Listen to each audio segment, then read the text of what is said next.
All right. So, hi again, everybody. I know it's been a long time, and this is definitely a different format from the last video, Devlog, that I did. I'm doing this one live in VR, and you can see a lot has changed. I've now actually got the Epicenter game world put in engine. Of course, I did that a while back, but got all the effects and everything, all the sounds, and well, to be frank, the game is in a playable, finished state as far as the main game goes. Now, there are some differences. Some of the things from the main game didn't make it over in time for my sort of release window for this, because I did plan to get it out before the middle of April, and there were some things like the flashbangs and the flare gun and the actual rock object. I didn't get to add those. But the mechanics, as far as like sound and light, adverseness of the zombies, and of course the weapons, that all made it over. So I hope it's still good enough to be enjoyed as is.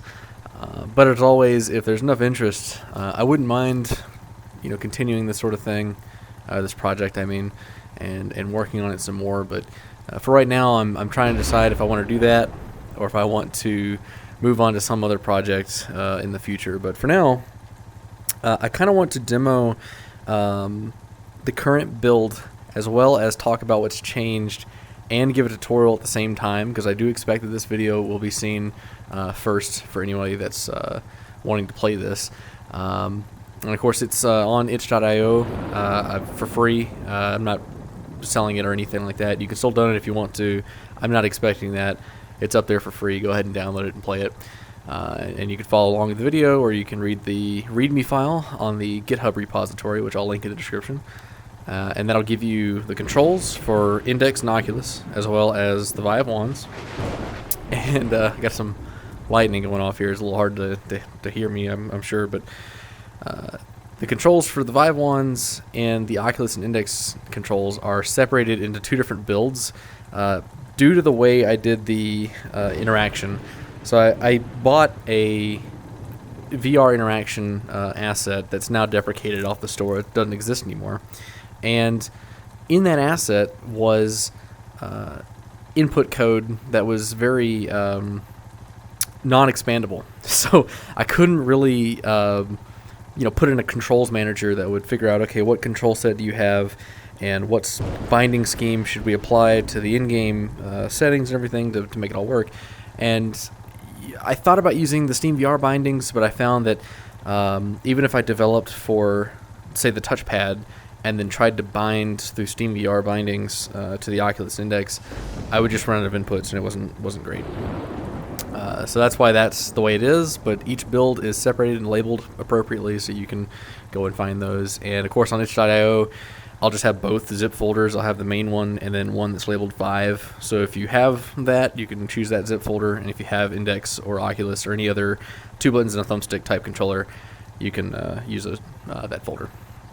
So first things first, in the main scene, it has the same functionality as the original, where we've got start game, quit, reset, and skip to mission 4. That's the same as it was in the original game's main menu, and it's definitely not nearly polished. In fact, the title of the game isn't even anywhere in this scene. So to actually interact with the main menu, we're going to use the pistol on the table, and I've lost the mag here, but I can grab a new mag right here. Using the trigger on this little cube here, it'll give you a magazine, and then you use the grip buttons to hold it. Take the magazine, move it towards the pistol, it'll lock in, slide it all the way up, and you'll hear that click. Now, take the grip button on the offhand, grab the slide, and pull it back, and then let it go. Now the gun's loaded, and you'll see here the green square is the safety indicator. Pressing up on the touchpad of the Vive controllers, or pressing B or Y, will turn that off. So if we hit it, now it's red. Red is dead, as they say. It's now ready to fire. So I'm actually going to reset my progress here. There we go. No confirmations. I didn't have time for that in this build, but something I could do if that got annoying. Anyway, we're going to start the game. So here's our loading screen. Simple little scene here, not much to it. And here we are in the game. So again, the general premise of the game, the NPCs, the zombies, the mechanics, it's all the same, just adapted for VR with some things missing and some things added. So to start off with, we got this table here. These are all the different items that are usable in the game, and then we've got these little spawners down here. So we've got rifle mags right there, we've got pistol mags right here, and we've got grenades right here. And on the right here is a respawn box, so if I were to take the sword and lose it, I can hit this button and it'll come back. The items will also do that automatically if you lose it, or if you drop an item out in the world. Every 15 seconds, if it's not on this table and it's not in your inventory, it'll teleport back to the table. So no worries if you lose something, just come on back to the police station spawn area that we're in here, and you can get your stuff back. So instead of UI, because obviously in VR, UI is disorienting in a lot of cases unless it's done really, really well. So I went with this sort of PDA tablet thing. And on the top right, we've got the mission info, which used to be up in the top left of the desktop version of Epicenter. And we've got our health bar, which is actually the same UI as the health bar from the original game. I just copied and pasted it over and then stuck it onto the phone screen here, a little PDA. But that health bar is full. It's just a visual bug that's in there. And then the left corner here is going to have the waypoint as soon as we have a mission. So this goes on the left hip, and you just let go of the grip there to drop it in. And I do want to point out the inventory here. These little gray orbs that are around here, these are the inventory slots. If you've ever played Hot Dogs, Horseshoes, and Hand Grenades, or any other of the VR shooters that have a sort of virtual chest rig system, that's the same thing. So if you grab an object, it'll pose to your hand, and most of them, they'll pose the other hand just fine. And when you let go over a glowing orb, it'll lock to that orb. Now, with the exception of the magazines, every orb has a purpose. So if I take the katana here and put it over my right shoulder, it will lock to that, and you can actually see it there if I look down. The katana's locked there. Here's my other hand, and if I grab it again, and now I've got it. So that's the katana slot over the right shoulder. The pistol, same idea, but it's the right hip, so you can see that orb there is white. And if I let go, it'll lock to it. There we go. The rifle is the right chest. So if I look down here, there's the orb. I let go and it locks. And then we've got the primary handheld flashlight. This one goes on the left sort of shoulder, but in front. The katana's behind you. The flashlight's kind of on the shoulder, on the front side here. And then we've got 3 other attachments here for the rifle. So we've got this tack light, which you can throw on there. The foregrip, which doesn't work in this build, unfortunately. I think it does modify the recoil if the code is running correctly, but you can't actually grab it. It just pulls it off. So I'm gonna toss that over there. And then we've got the suppressor. So the cube on the suppressor is the back end. So if I bring this over here, it'll line up with the rifle, and there we go. And I'm actually going to take that off and put it on the pistol as well. So there we go. The rifle also has 2 optics, or 2 sights, I suppose. One of them is an optic. We've got this little backup iron sight with integrated night sights on there. And so does the front post there. So I don't remember which eye it's seeing out of, but I'll do both here just in case. So lining up the green dot between the yellow lines, that'll put you on target. To use the front post, it's just trigger. It'll go up and down. And then to grab and place attachments, it's just the grip button. They'll automatically line up wherever they're supposed to be. So, with the exception of the sight, all these other attachments can go on any of the rails.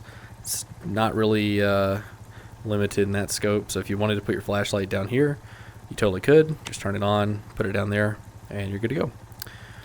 So let me put that there. We've also got this optic here, which is sort of it's a red dot on top and a magnified sort of night vision scope on the bottom. And in this current build, it works in some cases. Like when it's well lit, it looks pretty good. But whenever you're looking into darker areas, it kind of loses its clarity and doesn't work as well. But each of these sites have their own pros and cons, so use whatever works. So now I'm going to load up here, and I'm going to show you the mission system that's in the game. It is the same as the original, but again adapted for VR here. So I'm going to grab my items. Let's see. Load up the pistol. There we go. Again, load it. Pull the slide back. Let's see. B or Y to disable the safety. And now we're good to go. Same thing on the rifle. Grab a mag. Move it in. Pull the charging handle back with the grip button. And then you can hit B or Y again. And of course the Vive version would be up on the touchpad. And we're good to go. Now this one doesn't have any indicator for whether it's loaded or anything like that. I mean, you could technically look into the geometry and see the bullet in there, but other than that, the dust cover doesn't open on this model. I wasn't able to procure one that had that feature, but it is ready to fire. And there we go. So now come over here, and of course the NPC yelling over here, this is our mission giver, same as the original game. If I walk up to him though, so stay close to speak with him, and now we've got our mission info. So this is the same text from the original game, just put onto world space in front of the character here. So he's telling me right now we've got the zombie outbreak, and the plane that brought the plague has also brought the salvation. That's the transceiver, so they can contact the guard. So once he's finished telling me all that, the gate behind me will open back up. It was open earlier, but when he talks to you it closes, and then it opens back up. That's to prevent you from leaving while he's giving you the info. But now that you can climb things, that may not even be necessary. But anyway, so now that we've got that mission, I can show you on the tablet. If I leave, walk by our buddy there. As soon as I leave, just like the original game, we get our mission, black box down, and we've got our waypoint. So we're 376 meters away. It's in that direction, and we're good to go. And it looks like the floodlights are keeping the zombies out. I can see them over there just barely. But I'm going to do this mission and kind of show you sort of how you can play this, different styles. So obviously I can, as long as I get the suppressor on, I can sit here and shoot these guys as much as I want. And because it's suppressed, not many other zombies are going to hear that. They're, you know, doing their own thing. They don't care. But without the suppressor, the sound will propagate depending on, I think the pistol is about 30 meters and the rifle's like 50. And if you throw a grenade, I think that's like 100 or 80 or something like that. So all these will trigger the sound event and cause them to come at you here. But not too hard to dispatch when they're not looking at you. But I've set off a grenade by mistake one time right in the middle of a mission, and took me a little bit to get out of there. So I had to do some tweaking with their AI to get them to work with this new player controller. And they're still doing the same sort of things where their state machine is running identically to how it was before, but with some edits to some of the functions. So with vision, they're still looking for my transform, or my position in game. And they've got a field of view and a distance, how far they can see. And of course all these guys are looking away from me, but let me see if I can get into a position where one of them can see me. Let me see, how about that one right there? Yep, so he saw me, and he's going to walk towards me here.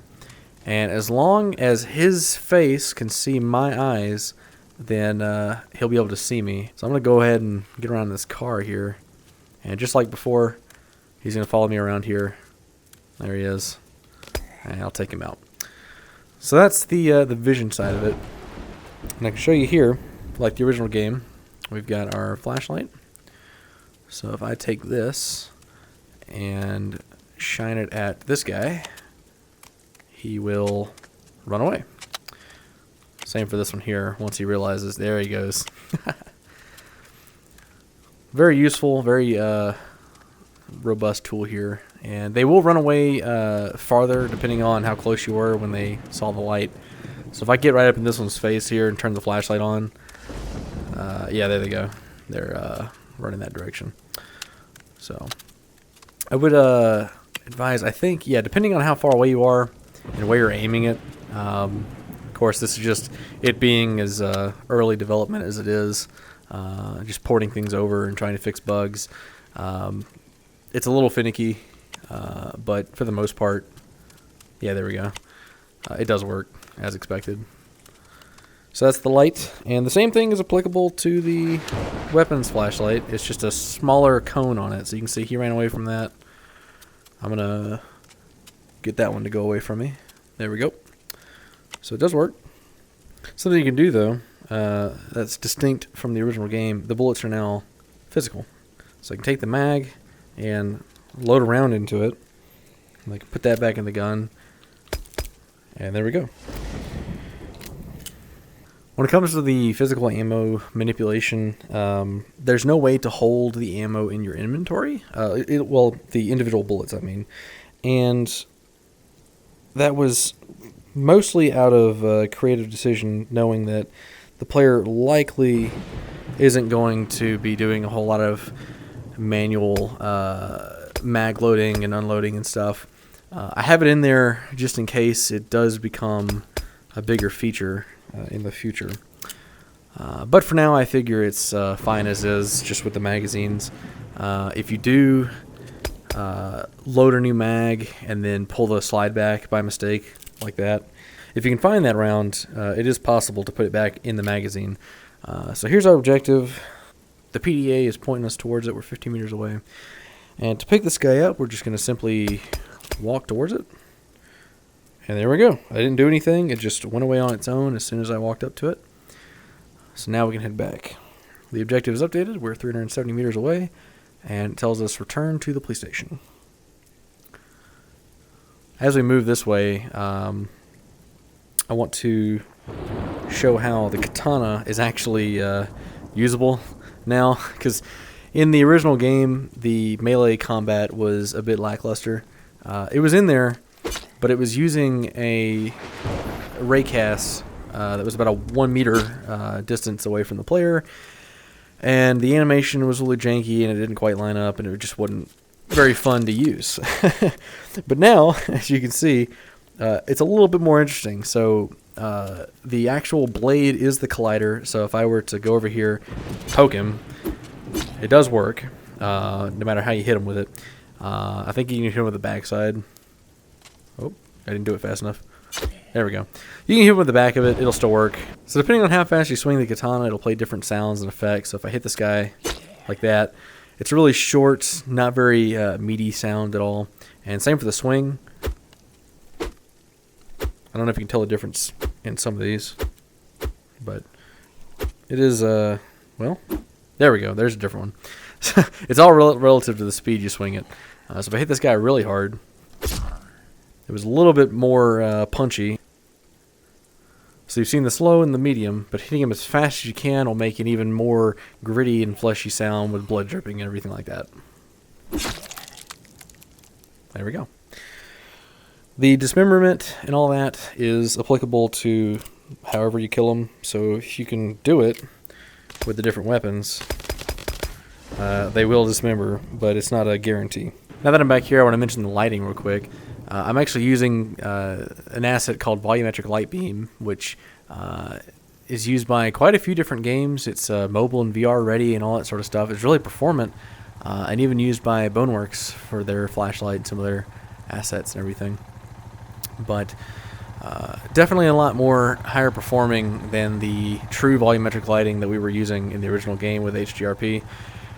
Now that I moved over to URP, I had to come up with a different solution for that, and these little volumetric shaders work really well.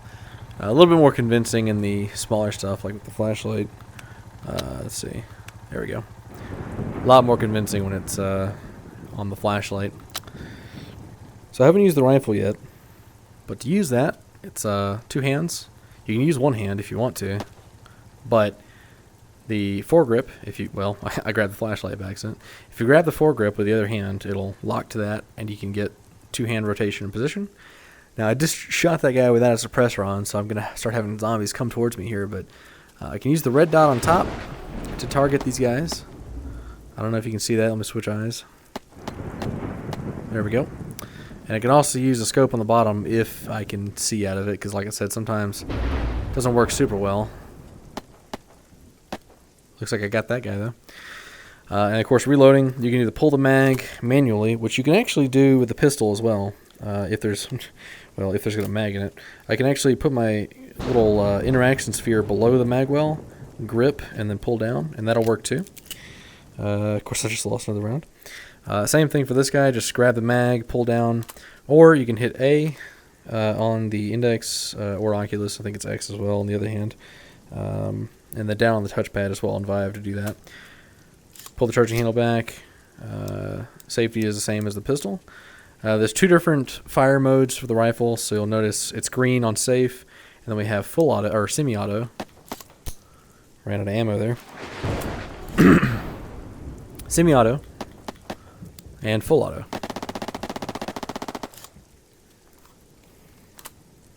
I'll put it back on semi.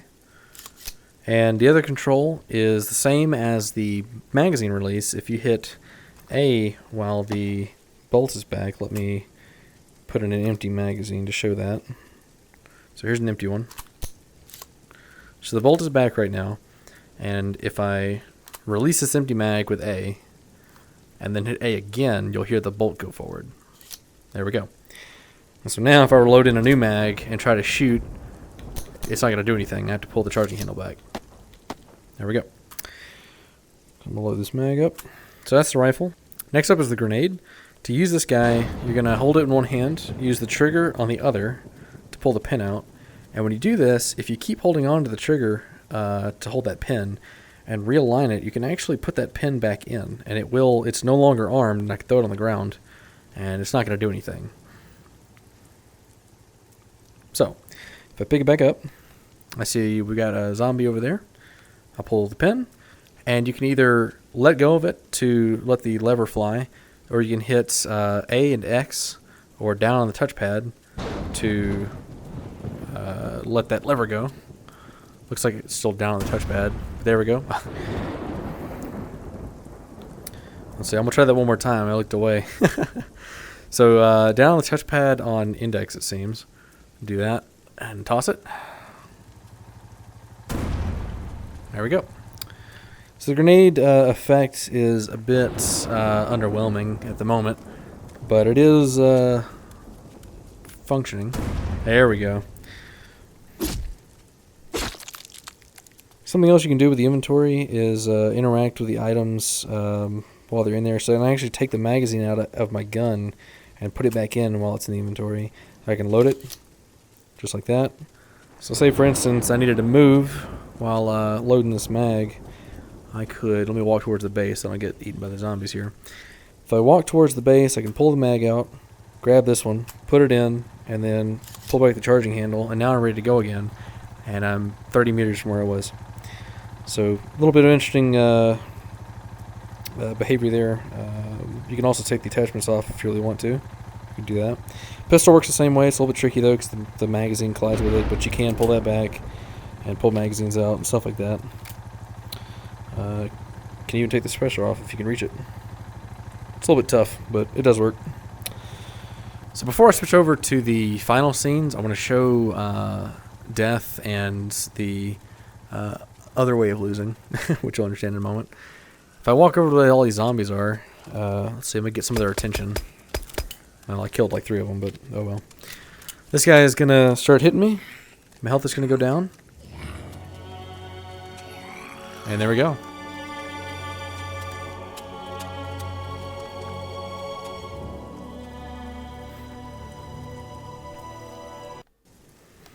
I want to thank the Ultimate Game Music Collection on the Unity Asset Store for that piece. It's in the credits of the game, but just wanted to mention that. It's very nice. So now I'm going to do something that I regret every time, but the NPCs, if you so wish, they will die. So be careful. Ricochets can happen. Don't just blindly fire at the base, those sorts of things. One of the other major additions, now that, the VR makes possible, is climbing. So I can actually take a couple of things here. Grab my tablet. There we go. Grab 2 more mags. I can actually take any of the fences in game, or really any object that I want, but right now all the fences do this, as well as any ladders that you might find. There are some exceptions though. If you grab the fence with the trigger, you'll start to move relative to the fence, and then you can come up, grab the other trigger, and then let go of the other one. It's exactly how you'd imagine it would be. And as soon as you bring yourself over, you just let go, and you'll fall back to the other side. And that's really good for making an escape, or really just finding an alternate path. I played Mission 3 earlier today and found a really nice little path where I was able to sneak around a horde of them next to the hospital, which is in that direction, by hopping over a fence, getting into a little quarantine zone, and then sneaking around them that way. But the same goes for all the fences, like I said. So if I come over here, I can climb this one here too. So as I said, all the fences are climbable. So if I come up here, I can grab this and come on up. And you can even sit on top of them. If you get your head just above them, it'll put your the player controller that you're represented by right above the fence, and you can hop on top. And from here, you can look around, figure out where you need to go, and make your next move. Some of the colliders are a bit finicky in the geometry. So like this rubble here, can't really go over it, but if you move sometimes off to the side or things like that, it'll let you over. All right, so what I'm showing now is the trailer for the game, the release trailer I recorded yesterday once I finished the video that you just saw. And I wanted to take a moment to talk about some things that I forgot to mention in the last part of the video, as well as talk about just how I feel about the project, where I'm going next. And so right now, the game is downloadable on itch.io. You can go to the link in the description or the link in the GitHub repository if you've got that too, which is also going to be in the description. And you can go and download that for free. I've got the Oculus and Index build and the Vive build are both available. Totally free to download. I'm not asking for any money there, so go ahead and try it out and play it and tell me what you think. The game should be playable from start to finish. Once you hit start game in the main menu, you should be able to play all the way through to the credits scene, and hopefully shouldn't have any issues. But again, if there are any game-breaking bugs, things that block progress for anybody, I will definitely go back and fix those. But that brings me to my next point, which is that going forward, I believe I am going to just move on to other projects. Again, I'll support this game if I need to, but I don't expect I'll be doing any more polishing runs or adding any more features or anything like that to this game. It's a pretty decent port of the original. There are some things missing, but there's enough added, and the core is still there that I think it makes a pretty good analog VR adaptation, which is the whole point of the project, and I'm proud of where it ended up. So moving forward, I think that's what I'm going to do.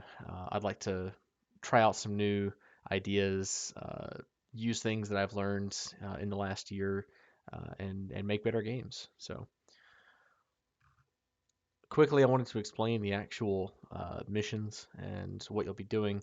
For anybody that hasn't seen the original demo for the original game, uh, or if you haven't played it yet or anything like that, the first three missions are basically fetch quests, and mission 4 is getting rid of a certain number of zombies in an area. And there's multiple different ways you can complete that. You kind of take your own route there.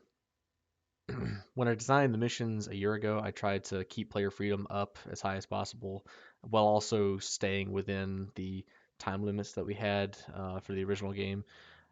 And I didn't really have time, or nor did I really want to change the missions a whole lot for this version because I did want it to be just Epicenter VR and not it's some different game. So mission 5 is essentially a horde survival type thing. Uh, you will need the HMG for that. It's located in the police station on the opposite side of the ammo and the mission giver and everything, uh, behind the barricades and stuff. Um, you have to walk over to it in order to start the mission itself. Though technically you could complete the mission without it if you were reloading your rifle fast enough, I guess, and making pretty accurate shots and all that. But that mission actually has 3 endings, which one of them you've seen in this trailer. So yeah, I'll just say that. After Mission 5, that ending scene with escaping the island is not designed to kill the player or be any bit of a hassle. It should be fairly straightforward, and if you do die, that wasn't supposed to happen. So if that happens, it'll restart you uh, back at the beginning of that scene. At least it should. I think I have it set to restarting the scene on death. So if something weird happens, you should just pop right back into the truck. And worst case scenario, you'll have to wait another 20 seconds for the scene to play out again. But the zombies shouldn't even be able to get close to you because I've got colliders around the vehicle, keeping them from getting too close. Um, and once you finish that and you've gotten on the helicopter, it'll load up a credit scene. You can check out all of the cool assets and everything that I put into the game. And of course, I've put their names or company names or whatever on there as well. So if you're interested in using any of the assets, you can search them up on the asset store and use them yourself. Whenever you leave the credits area, you'll have to grab the tablet at the end. That will start the loading process, although it won't look like it. So if you think it's not working, it actually is, so don't worry. But once you get back to the main menu, don't forget your progress was saved to Mission 5. So if you want to play the game again later, you'll have to reset it manually in the main menu to do that. And at this moment, there's no way to quit the game other than the main menu. So you'll have to force close it through the Steam VR menu instead. It's a bit janky, but it wasn't exactly a priority during development, so hopefully that's not too annoying. Um, that should be everything. So if you've got questions, you can email me at circuitdev192@gmail.com. That address is on the GitHub README as well as on the itch.io support page. The support page for Epicenter VR, I should specify. And I'd love to hear any feedback on the game you might have. If you have any questions or comments about it, any concerns, bug reports, or anything like that, that can all go to that email address. It is specifically um, an email address for my game development activities and feedback and everything. So with that, I'll sign the video off here, and I hope you enjoyed the commentary here, this little demo devlog thing. But I apologize for the length. I know it's over 30 minutes now, but there was a lot to talk about, a lot to explain, because I just didn't have time to put any of this information in the game itself, which it would have been ideal. In the future, I will definitely prioritize tutorials and things like that first. So yeah, with that, thanks for watching and have a good day.